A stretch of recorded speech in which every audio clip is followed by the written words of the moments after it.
Reporting from Denver for us. Let's go to Ron Paul now, Republican congressman from Texas, and of course a former presidential candidate himself. He's calling in today on the telephone from Texas. Congressman Paul, always good to talk to you. If a Paul supporter is watching the debate tonight and needs to be convinced by Mitt Romney, what does Romney have to do you think?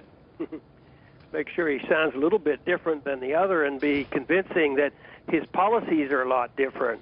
So many people that have joined the freedom movement were frustrated, with the whole process because they can't see enough difference. So he has to be different. But unfortunately, when it comes to, whether it's the foreign policy, they're very similar, or whether it has to do with the Federal Reserve, it's similar.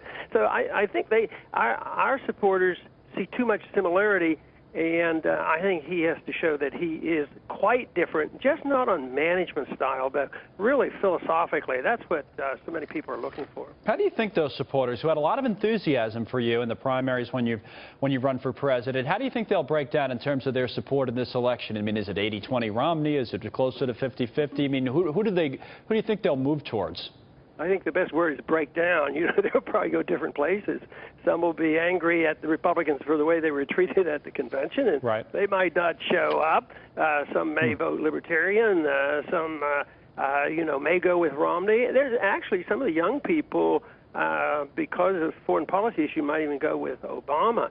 So it's hard to say. I know one thing for certain.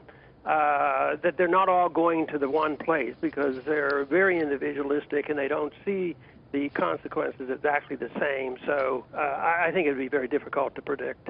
Could be a big deal, by the way, in especially some of these swing states if they don't show up. Who are you going to vote for? Haven't decided yet. At least I haven't decided. I've decided not to announce it. So no, I'm going to sort of sit tight for a little bit longer. No, that's fine if you don't want to announce it, obviously. And some people have made a big deal about how how you haven't endorsed Romney. But have you really not decided, or you're just not going to tell us? In a way, about voting for somebody, I obviously didn't. I haven't announced in support for Romney, so that means that's very unlikely. And I don't think anybody thinks I'm going to vote for Obama. So. It's back to that frustration level of not seeing a dramatic choice in the way the system works and the inability. Like tonight, there's a debate going on, and if you come to this conclusion that the candidates aren't all that different, why do we have to just listen to two of them? I mean, there are other people who, technically are capable of winning because they're on a lot of ballots. Like Gary Johnson, you're talking about. Yeah, and in this country. You have probably less democracy than in even some of these other countries that we're trying to badger into being good, follow good democracy. So you'll vote for him then, probably? Pardon me? Gary Johnson. You'd probably support him. I haven't decided that, no. It's interesting. Is there anything, but let me ask you one more question before I let you go, because we have all this talk about the undecided voters out there. I think Reuters said it's about 6% of the electorate, and the different polls say different things. Is there something, as you said, you're not going to vote for the president, is there something that Mitt Romney could still do at this late hour to convince you, Ron Paul, to support him?